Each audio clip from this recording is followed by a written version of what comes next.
Hi. In this session, we are going to discuss the overview of MRI and the question answers from MRI. It helps the radiographers, those who are preparing for GCC exams like Prometric, DHA exams. So, first I will brief what are things you have to learn, you have to keep in mind, you have to be more conscious about. So while approaching for a GCC exam preparation, we should have an idea what MRI principle. MRI principle means magnetic concept, resonance principle, precision frequency concept. Then the parameters like TR, TE, flip angle. Then the instrumentation, magnetic system, radio frequency system, gradient system, shim system. Then image weighting contrast. T1, what is T1 weighted image? What kind of parameter we have to use to get a T1 weighted image? What is T2 weighted image? What kind of set of parameter we have to use to get a T2 weighted image? What is proton density image? What is flare sequence? What is stir sequence? What is diffusion weighted image? Then appearance of these sequences. What is the fat, fluid, white matter, gray matter appearance? Then the signal encoding, slice selection, phase encoding, frequency encoding, artifacts, appearance, cause, and the remedy of artifacts, image protocol based questions, scenario based questions, MRI safety. So these are the things you have to learn while studying MRI for GCC radiographer exams, for DHA Prometric exams. So I will brief the content and we'll discuss questions. Okay. The primary thing we need to learn is Lamar frequency or Lamar equation or precision frequency. What is precision frequency? The frequency of the proton under the influence of external magnetic field. The frequency of the proton or frequency of the nucleus under the influence of external magnetic field is called precision or precision frequency. This precision frequency depends upon the magnetic field strength B naught. Greater the magnetic field strength, greater the precision frequency. Lower the magnetic field strength, lower the frequency. So keep in mind, note it down. Precision frequency, the frequency of the proton under the influence of external magnetic field, and that is determined by strength of the magnetic field. Clear? Yes. Then the sequences, basic sequences are, this one is T1 weighted image. For a T1 weighted image, we have to use short TR, short T parameter. For to get a T1 weighted image, we have to use short TR, short T parameters. And in a T1 weighted, how the appearance of a T1 weighted image? See, the fat, subcutaneous fat will appear bright and fluid, CSF will appear dark. So keep in mind, in a T1 weighted image, fluid appear dark, fat appear bright, and white matter appear white. See, white matter appear white, gray matter appear gray. So T1 weighted image means, to get a T1 weighted image, we have to use a parameter short TR, short T. Appearance, fat bright, fluid dark. White matter white, gray matter white. Sorry, gray matter gray. White matter white, gray matter gray. So that's a typical T1 weighted image. Then what is this? This is a contrast enhanced post-gadolinium T1 weighted image. Okay.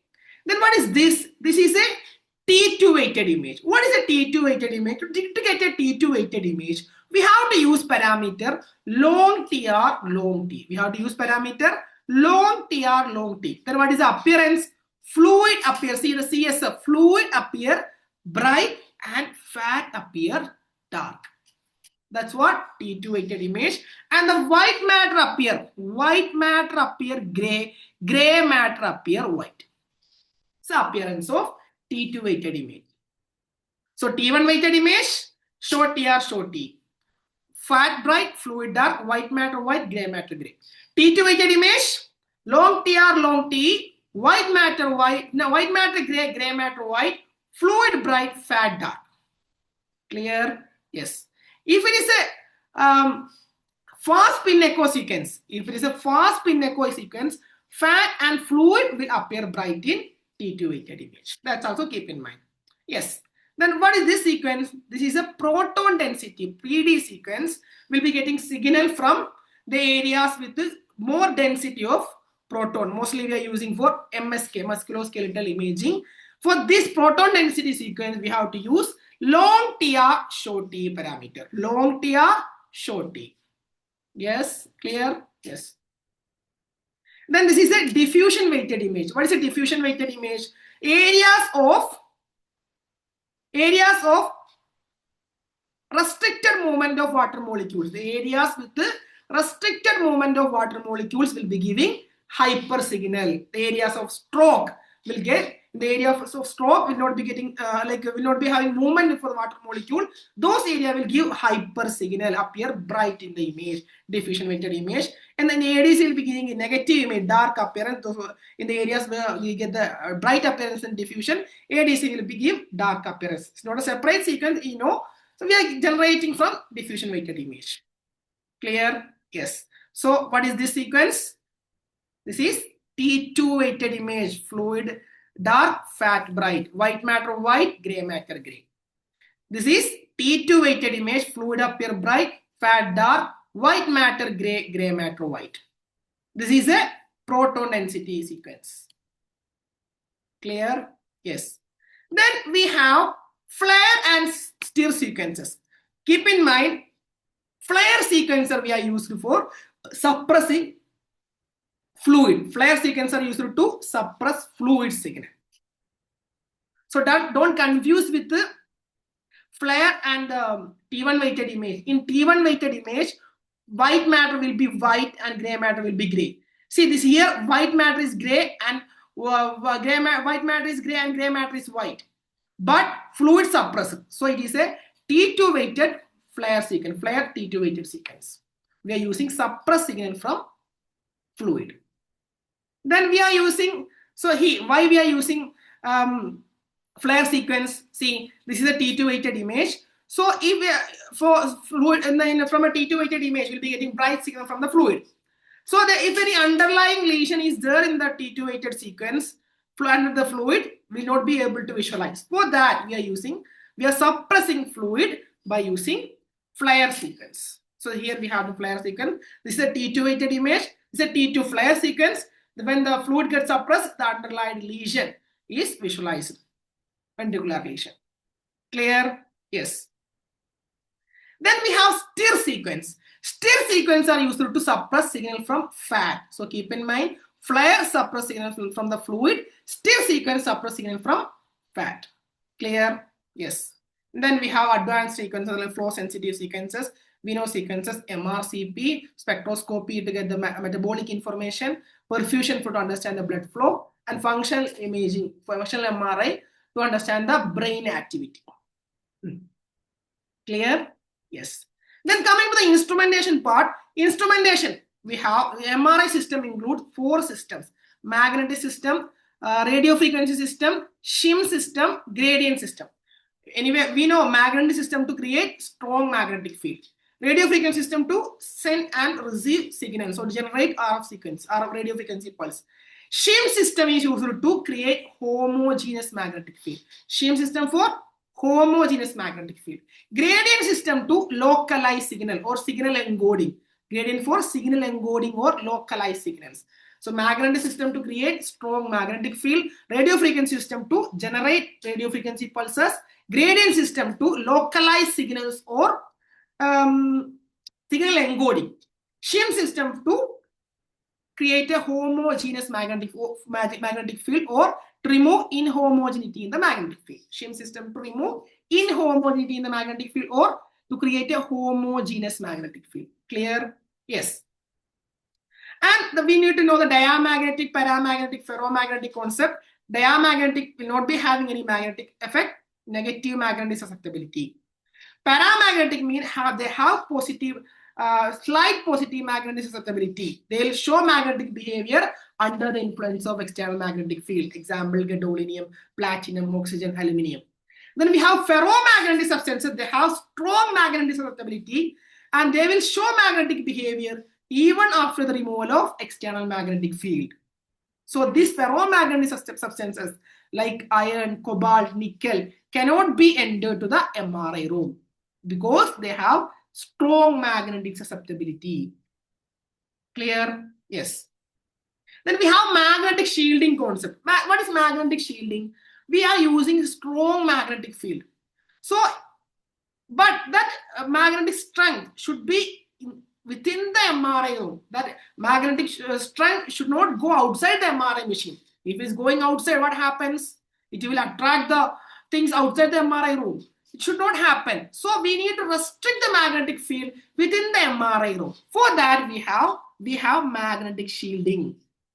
What is the purpose of magnetic shielding? To restrict the magnetic field within the MRI room. For that, we have passive shielding and active shielding. For passive shielding, we are using large steel plates. As active shielding, we are using solenoid magnet. For active shielding, we are using solenoid magnet. As passive shielding, we are using large steel plates. Clear? Yes.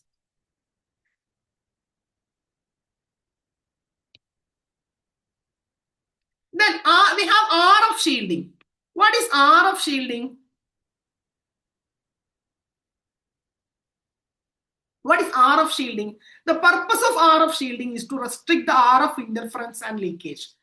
We have the patients or the bystanders or the staff. They are outside the MRI machine. They are using mobile phones. So the same mobile phone also use same radio frequency pulse, radio waves.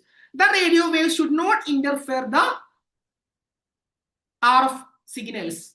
For that, and they should not, the signal in the MRI room should not leak to the outside. For that, to restrict the RF interference and RF leakage, we have RF shielding, otherwise called Faraday's cage. For that, we are using copper or aluminium. Copper is a conventional way, and the new method is aluminium. Copper is a bit expensive and it's like heavy. So now we are using most modern, like scan room will be using aluminium as a RF shielding material. So RF shielding for prevent RF interference and leakage. Conventional way copper, new method is aluminium. Clear? Then we have shimming. What's the purpose of shimming? To create homogeneous magnetic field, or to create remove the inhomogeneity in the magnetic field. So we have passive shimming. For that we are using ferromagnets. As active shimming, we are using electromagnet. Passive shimming, ferromagnet. Active shimming, electromagnet. Clear? Yes. So this, if it doesn't have shimming, the inhomogeneity causes chemical shift and distortion artifacts. Yes. Then the artifacts is also very important. We have movement artifact, otherwise called ghosting artifact. We have a ghosting effect because of the patient movement. So if we have a like a voluntary movement, we can give proper explanation. Then if it's an involuntary movement, we have, for a cardiac movement, we have to use ECG gating mechanism or respiratory gating mechanism for respiratory movement.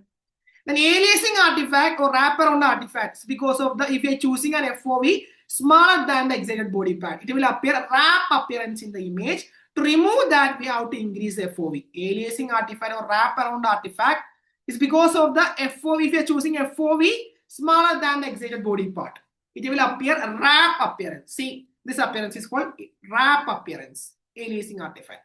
To remove aliasing artifact, we have to increase FOV. It is because of the reduced FOV. To remove the artifact, we have to increase FOV. Aliasing artifact. Clear?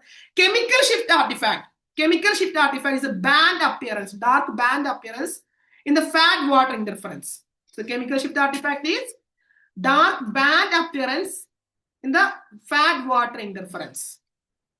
What is the reason for the chemical shift artifact? Because of the pressure frequency difference in fat and water.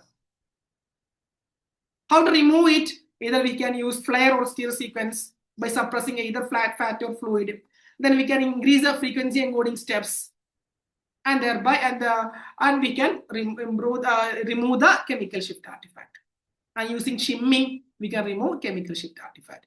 Then magnetic susceptibility artifact, because of the implants, it causes magnetic susceptibility artifact. Then zipper artifact because of the RF leakage. Reason of the zipper artifact is RF leakage. So we have to, we got appearance like this, a bright band appearance in the image. We have to check whether we have closed the MRI room properly, MRI door properly.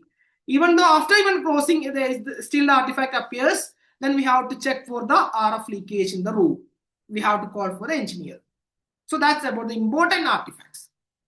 Then the MRI safety, we have 4 MRI zones. Zone 1, Zone 2, Zone 3, Zone 4. In Zone 1, it's a public access area. Zone 2 is a reception waiting area. Zone 3 is a console area. Only it's restricted access.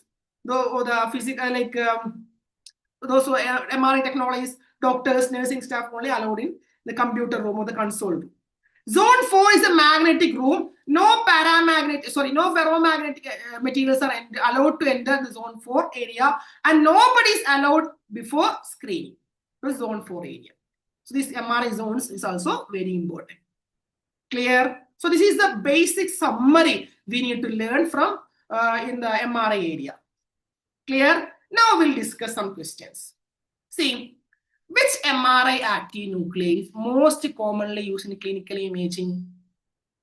We are using sodium, phosphorus, hydrogen, carbon. Which element is used for MRI imaging? We are using protium isotope of hydrogen, that is H11. We are using protium isotope of hydrogen. Why we are using this hydrogen? Because it's abundant. The human body consists of 75% of water. In the 75% of water, we have water means H2O. There is 2 hydrogen atoms. So almost all areas of the human body we have the presence of hydrogen atoms. So that's why, because of its abundance, we are using hydrogen as MRI active nuclei for the clinical practice. Clear? Yes. Then, why hydrogen is preferred? Already we have discussed. It is radioactive. B, it has low gyromagnetic ratio. It is abundant in the human body and has high magnetic moment. It resonates low frequencies only. What is the reason? Because it is abundant. It is abundant in the human body and it has high magnetic moment. So that is the reason option C is the right choice. Okay. Next. I think no need to explain much. Then, when patient is placed in a strong magnetic field, what happens to the hydrogen nuclei? When a patient is placed in a strong magnetic field, what happens to the hydrogen nuclei? Option A, they stop spinning. Option B, they align randomly.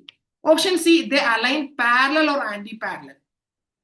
Option D, they become electrically neutral. What happens to the hydrogen protons, hydrogen nucleus, when they are kept inside the strong magnetic field? What happens? Yes, option C, they align parallel and anti-parallel to the magnetic field. Clear? Yes.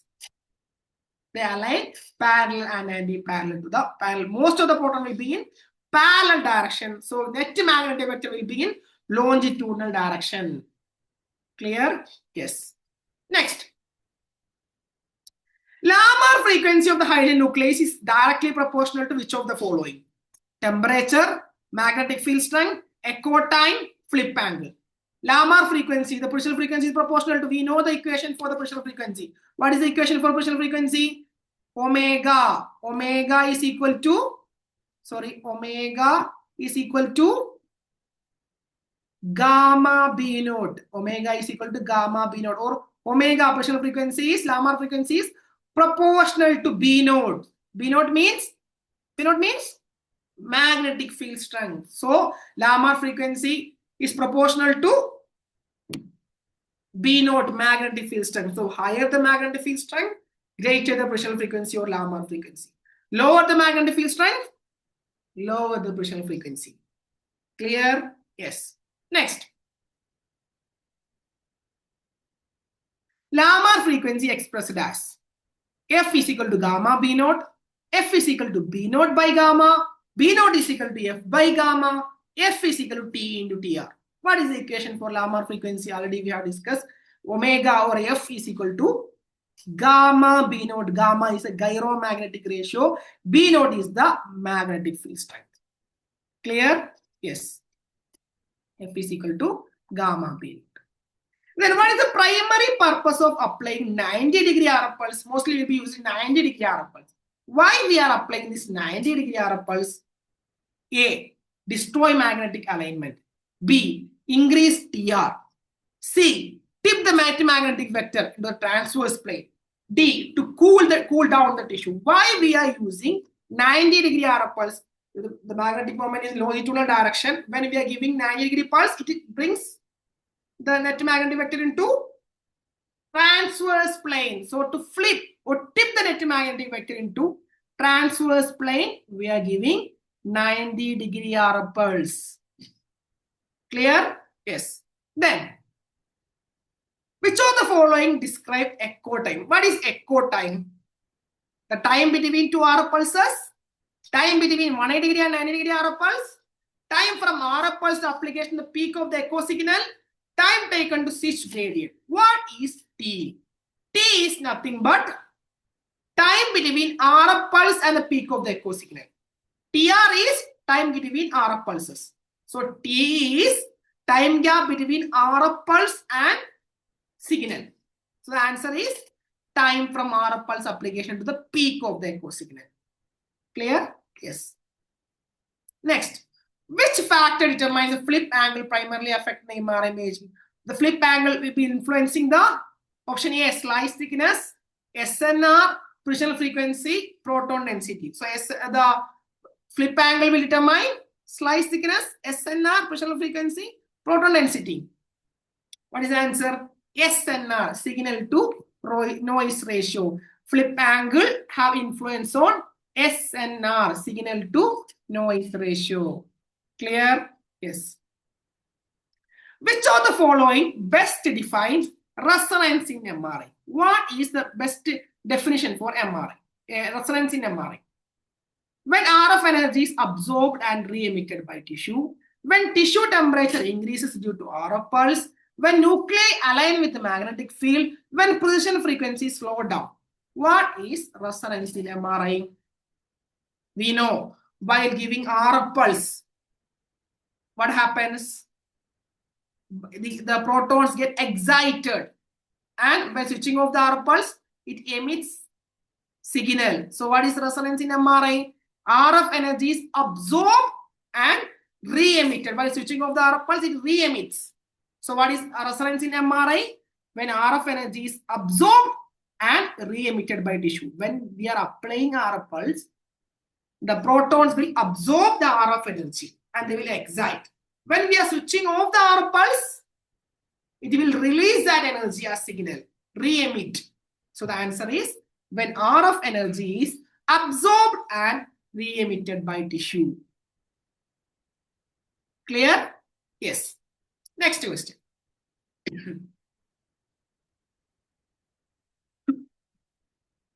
of the following statement about precisional frequency is true? We have to choose the right statement about precisional frequency.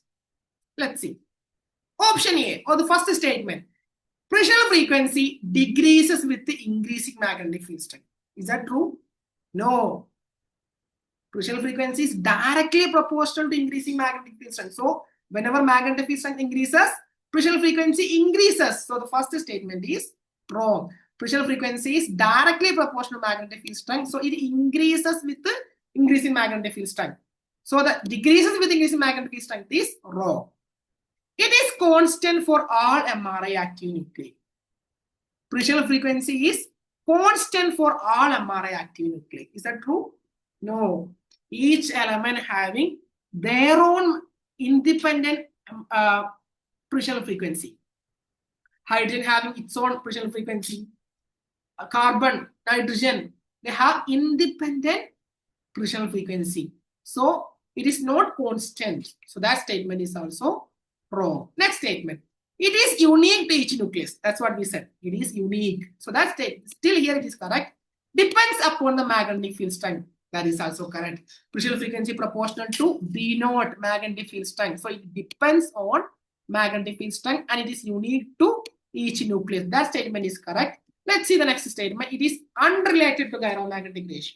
No, it is related to gyromagnetic ratio. Precisional frequency is proportional to or that is equal to gamma B naught. Gamma is the gyromagnetic ratio. So precisional frequency is related to gyromagnetic ratio. So that statement is also wrong. It is not unrelated, it is related.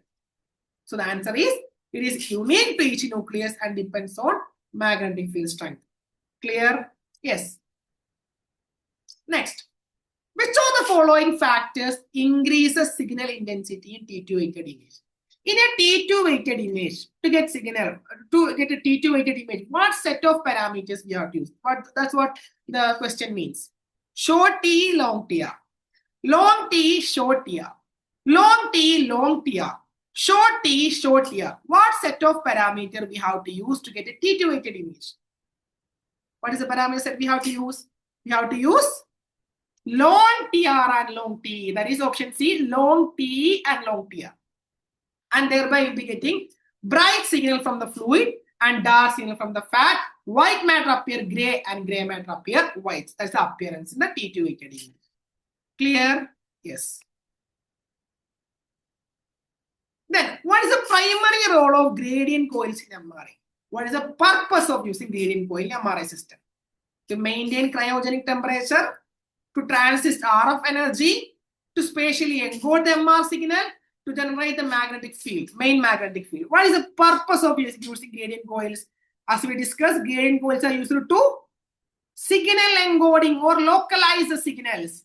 So, answer is option C, spatially encode the MR signal. It is not used for maintaining cryogenic temperature.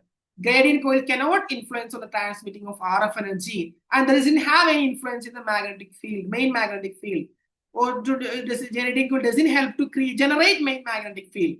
It will create alteration in the main magnetic field, but it will not generate main magnetic field. So the purpose of the gradient coil is to spatially encode MR signal. Clear? Yes. Next, the main purpose of magnetic shielding in MRI suit is to. What is the purpose of magnetic shielding? Already we have discussed. What is the purpose of magnetic shielding? Option A, prevent RF interference from the external source. Option B, contain magnetic field within the scan room. Restrict the magnetic field within the scan room. That's what the option states. Reduce gradient coil noise. Improve image contrast. What is the purpose of magnetic shielding in MRI? We know to restrict or to contain magnetic field within the scan room. Option B. Clear? Yes.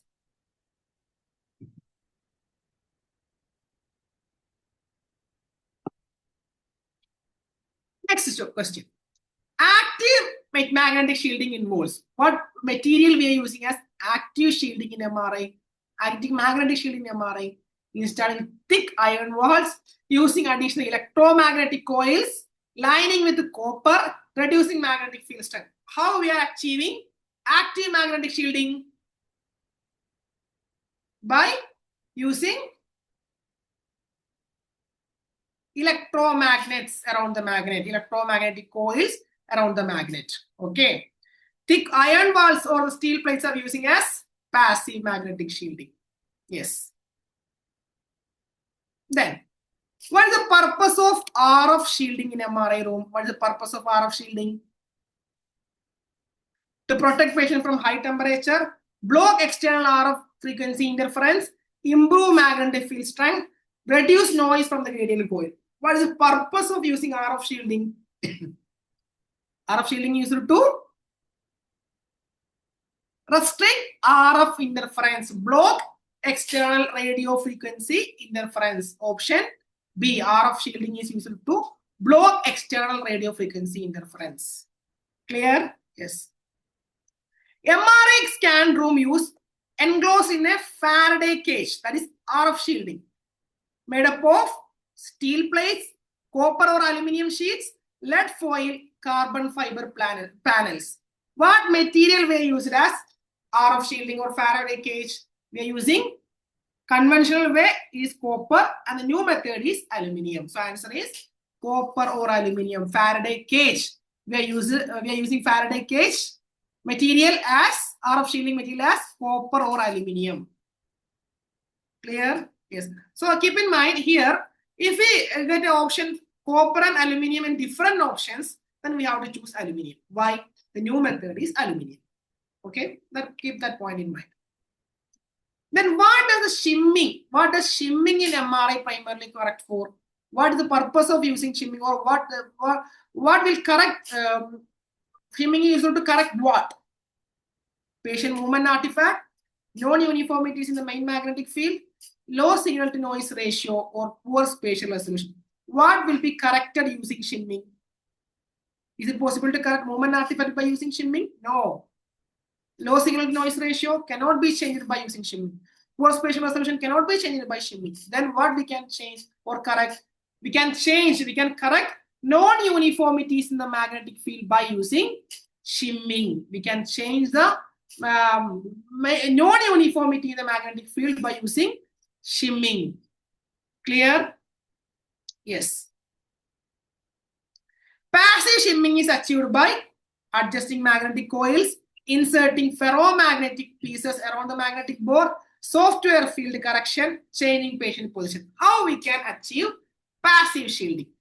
Passive shielding can be achieved by inserting small ferromagnetic pieces around the magnetic bore. Ferromagnets are used as passive shielding.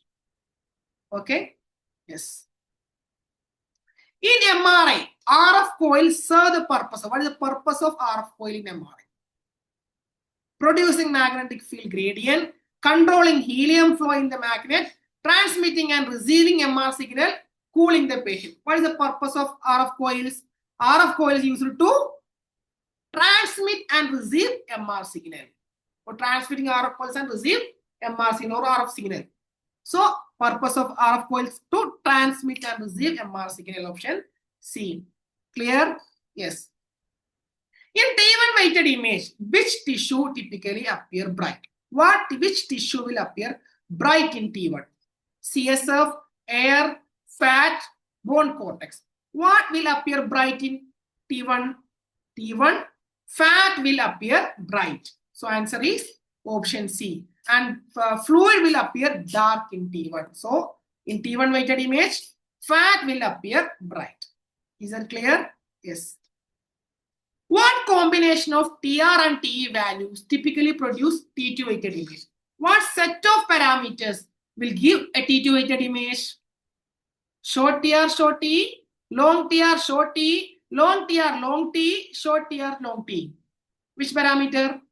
Long TR and long TE. For T1 weighted image, we have to use short TR and short TE. For T2 weighted image, we have to use long TR and long TE. Clear? Yes. Which of the following MRI sequence designed to suppress signal from fluid? Which sequence is used to suppress signal from fluid? CSF. T2 weighted image, stir, PD, flare. Which sequence will suppress signal from the fluid? Flare.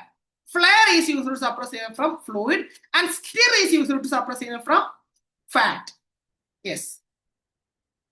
Purpose of using stir sequence: enhance fluid, suppress fat signal, detect calcification, increase T1 contrast. As we discussed, stir sequence is used to suppress fat signal. Suppress fat signal.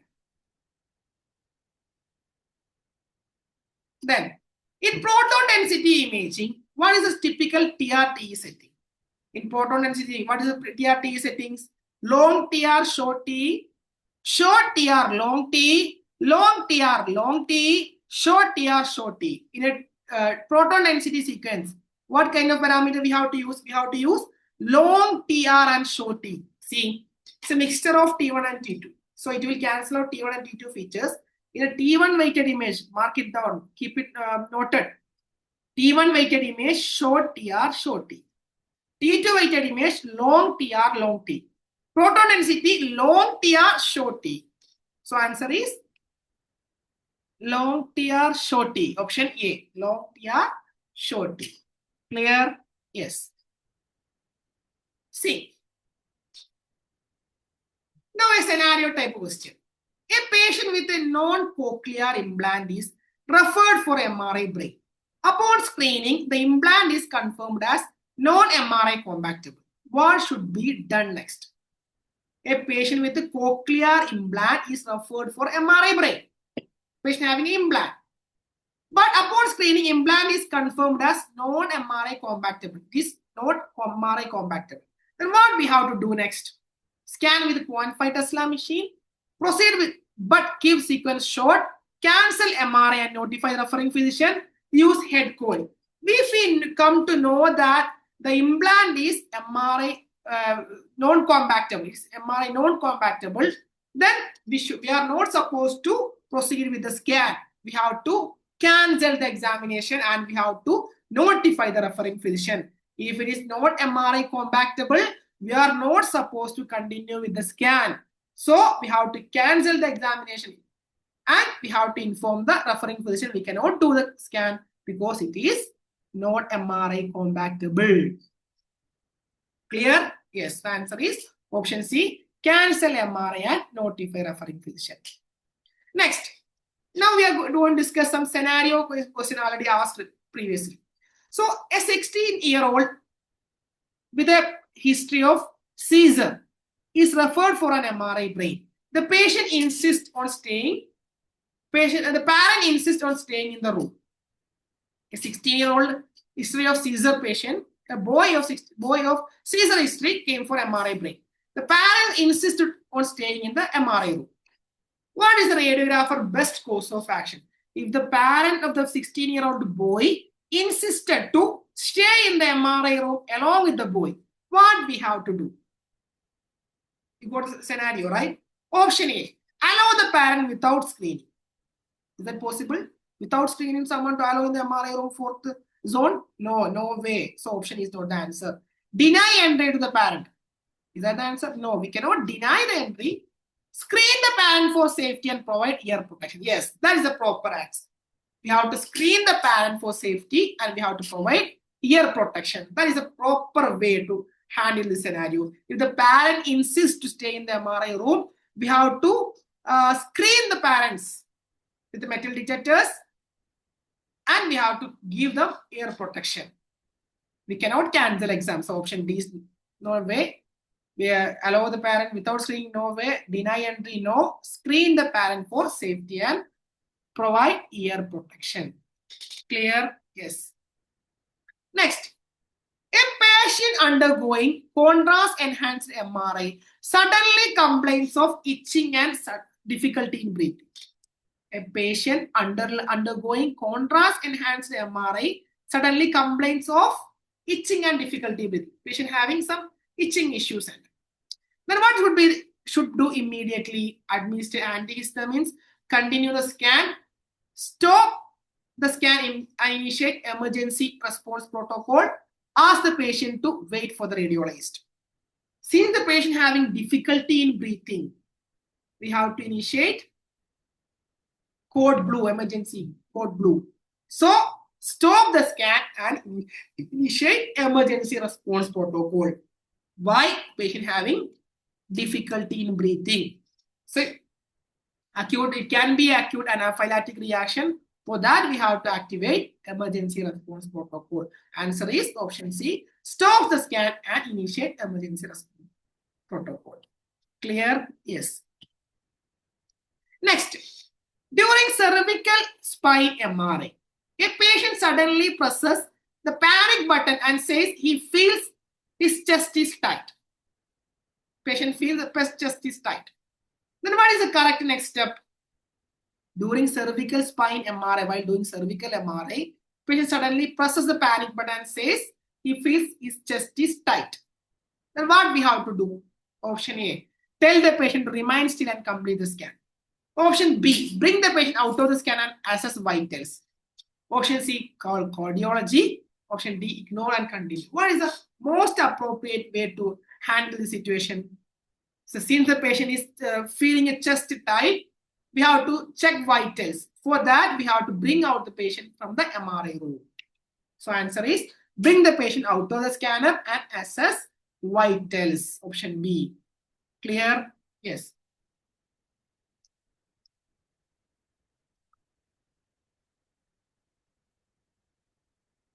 Next, you are scanning a 28-year-old claustrophobic patient for MRI spine. The patient becomes anxious and start hyperventilating inside the MRI magnetic bore. What is the best strategy to ensure image quality while managing the patient condition? What is the scenario here? A 28-year-old claustrophobic patient. What is claustrophobia? Claustrophobia is nothing but the fear inside the MRI room. We can call it as claustrophobia. The patient, if someone feels like fear to be alone in the room or a closed environment, it is claustrophobia. So if the patient having claustrophobia and become anxious and start hyperventilating inside the MRI room, what is the best strategy? Option A, administrative contrast to speed up the scan. No. Increase scan time and reassure the patient? No. Pause the scan, reassure the patient and offer mild sedative protocol allows. Option D, complete scan without interruption. What we have to do in this scenario, since the patient having claustrophobic issues, we have to pause the scan and we have to reassure the patient, nothing to worry. We are watching you, we have to reassure the patient. And if the patient needs the protocol allows, we can give a mild sedative. It's the best way, better way to deal with a claustrophobic patient. We have to reassure the patient after posing the scan, and if needed, we can give sedations. Clear? Yes. Then, which of the following rotation occurs on the stimulation of hydrogen nuclei by an external magnetic field? What is the rotation called as by the stimulation of external magnetic field? When the hydrogen proton or the human body is placed inside the MRI room, already the proton will be having a spin, random spin. But when it keeps under the MRI machine, they align parallel and anti-parallel, and they'll be getting an extra spin. That extra spin gained by the proton or the nucleus by the influence of external magnetic field is called swinging resonance relaxation position. What it is? It is precision, omega equal to gamma b naught. That is influenced by the magnetic field strength. So precision or Lamar frequency or the precision frequency is the rotation caused by the influence of external magnetic field. Clear? Yes. Which of the following factors determine the proton resonance frequency of tissue in magnetic resonance imaging? What factor will determine the resonance frequency means precision frequency? Which factor will determine proton resonance frequency means resonance happens in precision frequency. So, which factor will determine the precision frequency or resonance frequency? Option A, applied post-processing technique. Option B, type of RF coil used. Option C, direction of magnetic field. Option D, strength of magnetic field. Which factor will determine the precision frequency? Omega. Precision frequency is proportional to magnetic field strength. Strength of the magnetic field. Option D, strength of the magnetic field. Clear? Yes. Which of the following is most likely track motion during cardiac triggering? To understand the cardiac motion, what we have to do during cardiac MRI?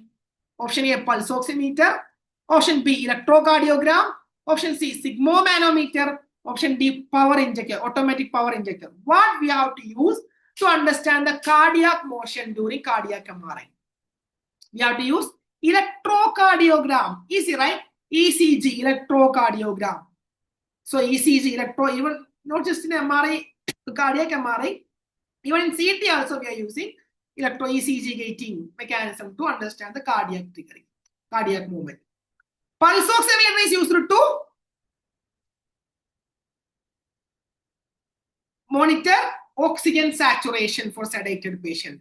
Sigmomanometer for measuring BP, blood pressure. Automatic power injector to inject contrast.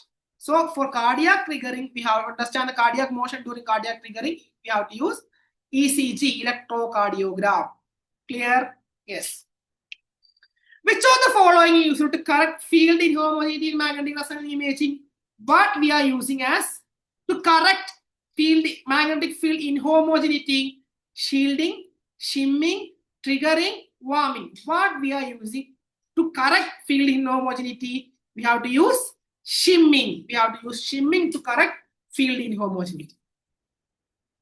Unit of magnetic field, Tesla, kilovolt, milliampere, rad.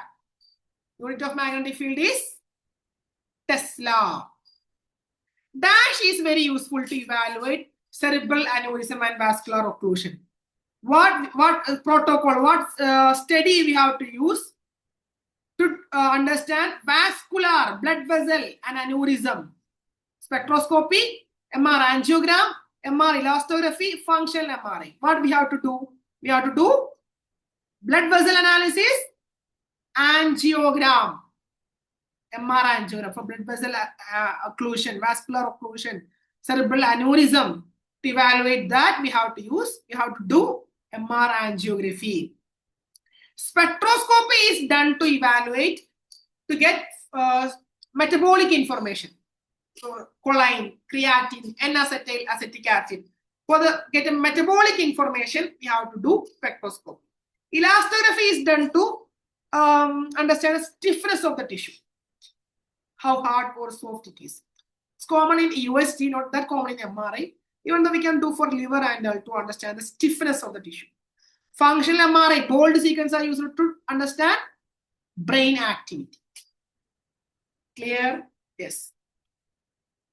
Then, so here the answer is MR angiography is useful for evaluating cerebral aneurysm and vascular occlusion.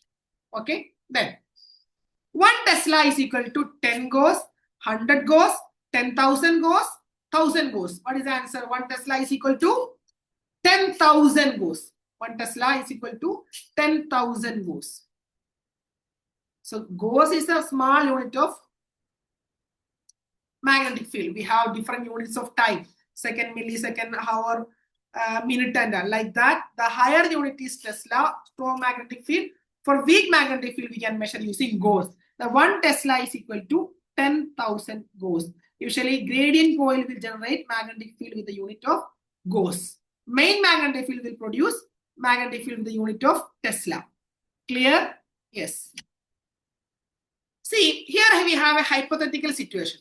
A hypothetical MRI made having magnetic field strength is 7 Tesla. Usually, we'll be having a magnetic field strength between 1.5 Tesla to 3 Tesla. Here's a hypothetical scenario. Main magnetic field have a strength of 7 Tesla. B note is 7 Tesla. And uses nitrogen for study. Normal scenario, we are using hydrogen for study. In this hypothetical scenario, we are using nitrogen for study. Then the gyromagnetic ratio, gamma value of nitrogen 15 is minus 4.316. The question, so what is the scenario here? A hypothetical scenario with a magnetic strength B naught 7 Tesla. Nitrogen is useful for study. The gyromagnetic ratio of nitrogen 15 is minus 4.3. Then we have to find out the Lamar frequency. What is the equation for Lamar frequency? Omega is equal to gamma, gyromagnetic ratio into B naught.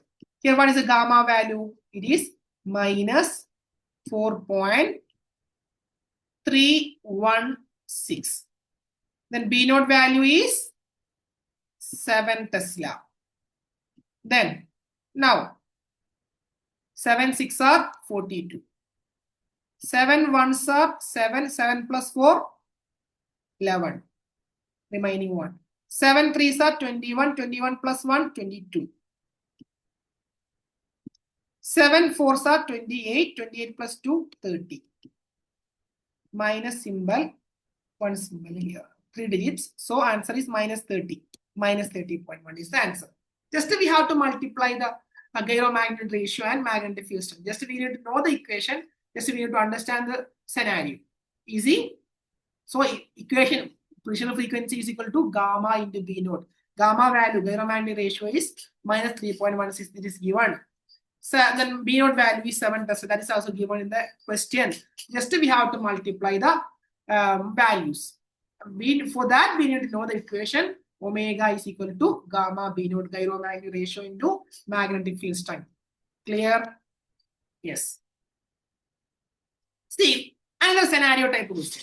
A 45-year-old male is scheduled for contrast enhanced brain MRI to evaluate persistent headache.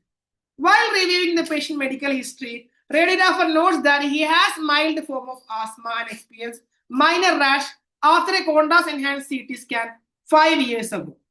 Patient is otherwise stable and has no kidney issues. What is the scenario here?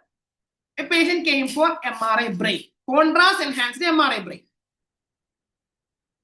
For this patient, had a history of allergic reaction when they have done a contrast enhanced CT 5 years ago.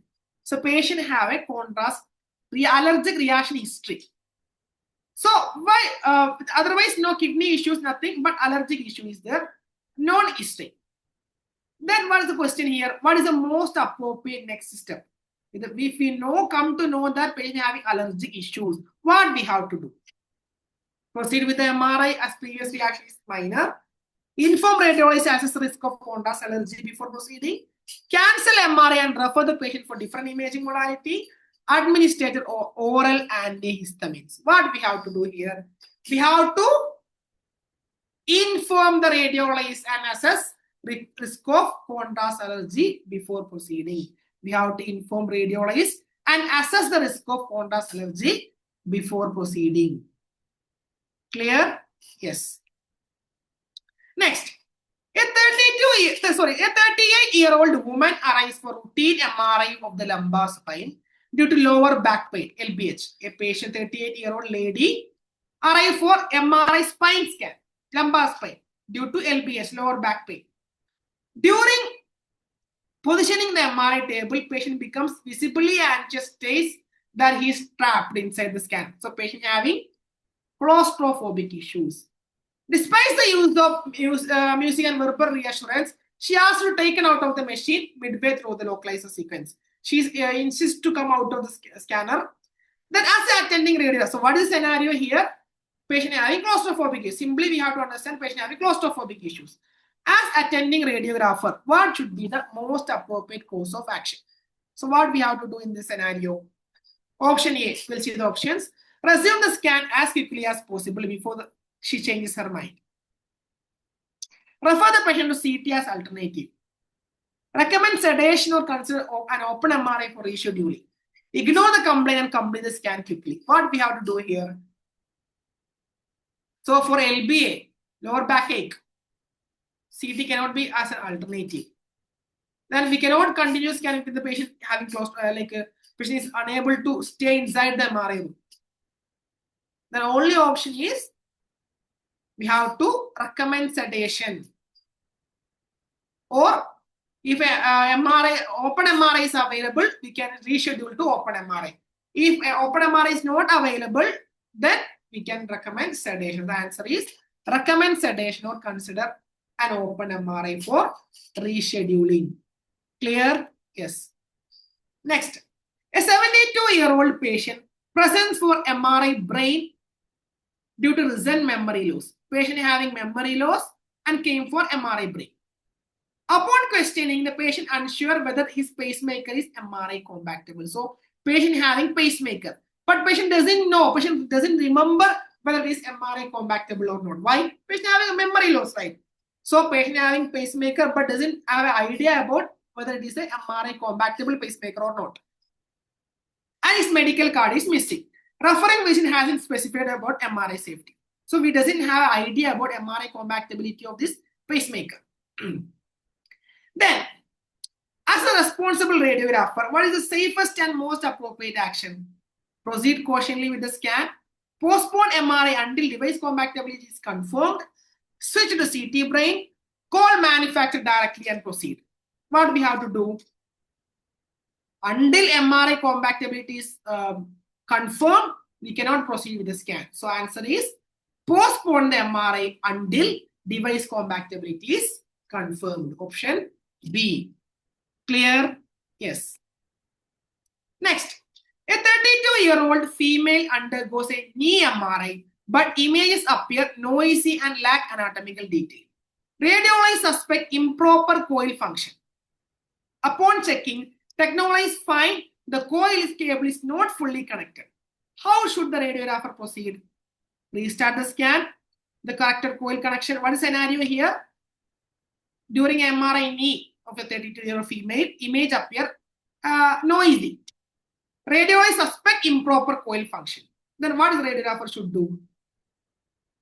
Restart the scan with the corrected coil connection, switch to different sequence without coil, report as in archive images, ignore and continue scanning. What we have to do? We have to restart the scan with the corrected coil connection. Okay. One more question. A 6-year-old child is referred for a brain MRI due to delayed development. During positioning, child becomes agitated and cannot remain still. The parents are concerned and want the exam done without sedation. Parents want to do the scan without sedation. So what is the most appropriate step? Attempt to complete scan while able to move. Option B, use fast sequences. Option C, consult physician for sedation and option for reschedule. cancel exam immediately. If our instruction, the patient is unable to cooperate, if you are suggesting sedation, we have to consult the physician for sedation options or reschedule. If the physician says they'll be cooperating, they'll be okay with that. So the appropriate way is consult the physician for sedation options or reschedule. Clear? Yes. I hope you got an idea how the questions will come from the MRI for GCC exams. Right? We'll meet again with more questions. Thank you.